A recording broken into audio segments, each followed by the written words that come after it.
When I spit bars in a rave, man, I go hard like Santan. Hello and welcome to another week of PogbaWatch. This is PogbaWatch week 10. How you doing, Seb?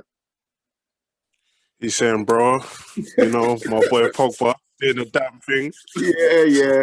I'm really enjoying our weekly catch-ups now. Eh? It's funny. Yeah. Same, bro. Look at us, eh? Who would have thought it? Hey, look at us. Cool. So you played 2 games in the last week. The first one being the 0-0 draw at Liverpool. So we'll go through that. He played for 90 minutes, 63 touches, 22 out of 37 passes were accurate. So that's 59%. He attempted 2 crosses. Neither was accurate. He attempted 4 long balls. 2 were accurate. He had 2 shots on target. He had 1 shot blocked.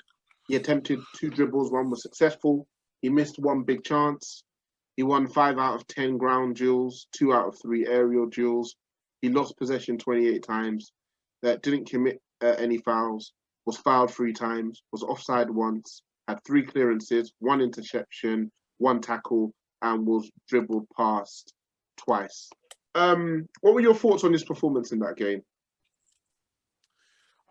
I think the Liverpool game was probably as good as it could be. Like, I don't think he really played bad, but I feel like especially his final ball, the weight of passing the ball was definitely missing. There's a few chances we had to kind of get in, or half chances if he had played the right final ball, and he fluffed that a few times. But I don't think any of the midfielders were on song for us on Sunday against Liverpool. I think that was kind of on brand for the team. He also had the chance, man. The chance, you know, it's a tough one, isn't it? Because for him, it's like, I just want to get as much contact as I can on that ball. Do you know what I mean?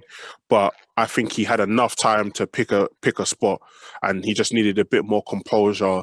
But I'm not putting too much on that because Bruno had a chance, and I just think we should have played better overall. So yeah, a bit disappointing that he didn't take that chance, but I can kind of let him off because 1, we didn't lose the game, and 2, I understand why he you know, it's a game of such magnitude. You're just trying to hit it as hard as possible. A little bit of composure was needed in that spot. Yeah. Agreed. I think the stats, if you didn't watch the match, you think, he didn't play well. But I'm with you. Within the context of the match, the reason that so many passes weren't on target is because he was going long. Almost the majority of the time, it was going long because we clearly had one tactic, which was to try and get Rashford in and try and go more direct, which didn't work. I think he put in a shift. He worked hard. He tracked back. So yeah, like you, wasn't bad, wasn't good, just a solid performance. Obviously, if he'd grabbed a goal for us, they haven't lost in however 100 home games or whatever they want to say. It would have been nice. He could have done with a bit more composure, but yeah, that's not really a game to knock him for. But let's get on to the game that's got. I've seen Trojan horse pictures of Sebby leading the Trojan horse. And it's suddenly a part of Pogba FC. So let's talk about the 10 from his game yesterday. So again, he played 90 minutes, scored 1 goal. He had 106 touches, 73 out of 85 attempted passes, so 86% pass accuracy. 1 key pass, 6 out of 10 long balls were accurate. 1 shot on target, attempted 2 dribbles, both were successful. He won 6 out of 11 ground duels, 2 out of 2 aerial duels, lost possession 18 times, was fouled once. No, he gave away 1 foul, wasn't fouled. He had 1 clearance, 3 interceptions, 4 tackles, and was dribbled past once. What I've noticed even in this game and the last game is the amount of defensive stats. So you're talking about your clearances, your blocks, and your tackles. They're definitely trending upwards. But what was your thoughts on his performance yesterday? It was really a game of 2 halves, I feel. We were on the Discord together, so yeah. Exactly. No, 100%. So again, starting, I think it's like reminiscent of the old Pogba, where people are blaming the defenders, and yeah, I think the defenders were not in the best position. However, it's still on you to track him until somebody's giving you something. So if somebody said, "Yeah, I've got him," I'm trying to say, like, you're letting someone drift off and you're just pointing. Do you know what I mean? You're just pointing and assuming that somebody's going to be there to pick up the man, and he's just ran off Pogba and he's gone and scored. So again, yeah, it's a comedy of errors. But if Pogba follows his man, Lookman doesn't get the goal. That's it, simple as that. No matter what position the defenders were in, you know what I'm saying? So I think that was really, really poor. And me, I was just saying, listen, this guy just needs to redeem himself.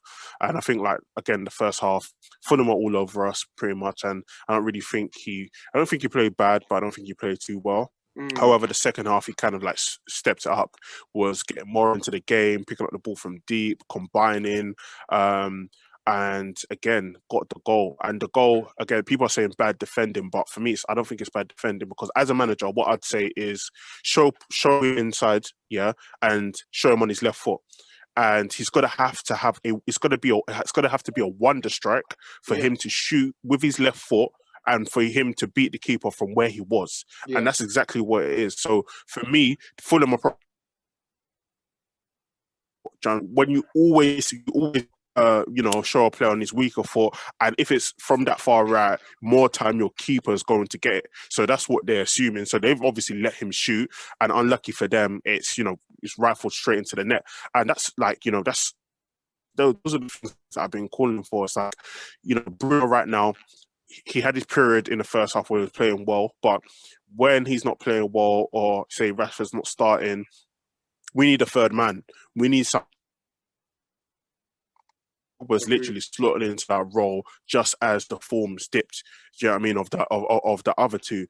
And yeah, man, I was just literally impressed with the goal. Even like the way how he dubs two man, and then he was like, I don't know, and he just swung his left foot. Like, he was a bit unsure, but he just kind of like wound up, swung his left foot, and yeah, man, rifled into the net. And that's kind of like a leader's performance. These are all the things we've been calling for, as well as the defensive work that's been good. It's being the X factor, coming up trumps when we need him, and that's what he's really doing, to be honest, man. So all respect. The wall, really.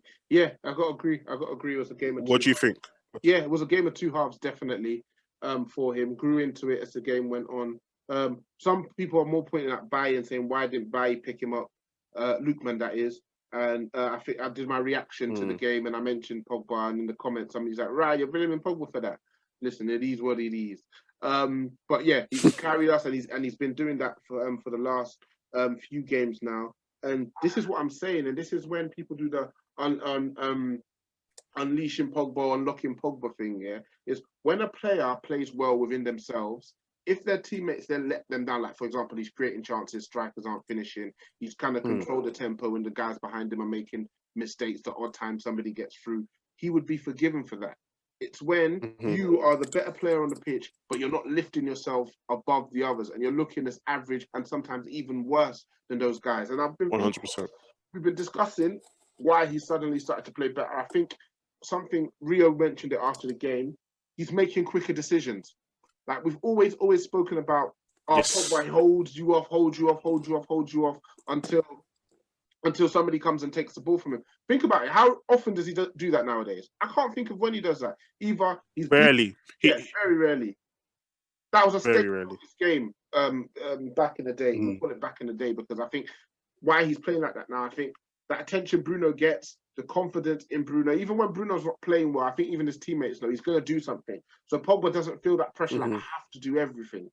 He just will make the right decisions, beat a man, boom, boom, boom, give it off. Long pass, boom, play it through the lines. You're just doing everything, boom, boom, boom. And then because he's not doing too much, he's also been able to, like, in his head, he's not having to think, okay, how do I create chances? How do I do this? How do I do that? He's then also able to be switched on defensively and making sure he's getting involved, getting stuck in, not letting guys run off him, making tackles, key interceptions. Long may it continue. Continues this form to the end of the season. He's a shoo-in for Team of the Year for me. What 100%. And thing that and some of us have said is like Pogba isn't Messi, yeah. So he's not the guy to pick up the ball from somewhere and just do a madness every single game and be driving you to 2-0 wins and by himself or whatever. However, what he is an important cog of a whole machine. Do you know what I mean? And as you said, because there's other players like Bruno and other players that are doing well, it's kind of giving him license for him to play his game.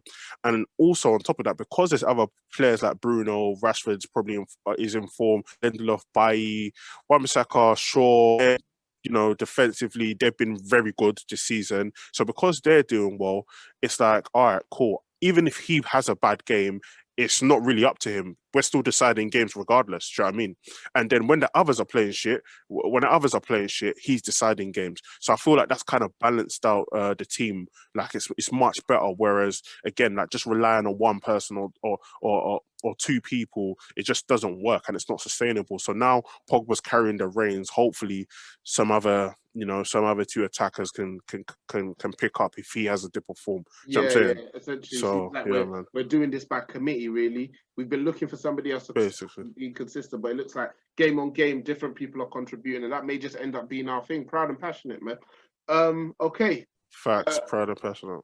So between the Liverpool game and the Fulham game, what's your rating for Pogba this week? I think the Liverpool game, I'd probably give him like a 6. I think it was okay. Don't think he done anything like particularly. I wouldn't say he did do some bad things in regards to overhitting the ball, but generally I do think he was okay. So I'd give him like a 5.56 for that game, which is average. And for the game, I'd probably give him like maybe like a 7 because he got the winner, 7.5. Obviously, because the first half was a bit rubbish, but the second half he stepped up. So probably like a 7 would probably be a fair score for me. Okay, cool. Yeah, that's fine. What about yourself? Yeah, I'd give him a 6 for the Liverpool game because of the quality of the goal, how important it was for us. I'll give him an 8 for the Fulham game. So I guess it average out at a 7. I'll average out for a 7 for them. I'll give him that, you know. So yeah, long may it continue. I started this. The real will always win out, Seb. I know that. So we'll be back. We'll be back next week for episode 11 of PogbaWatch. Keep watching, keep listening, leave a comment. Peace. Peace. Last one. When I spit bars in a rave, man, I go hard like Santan.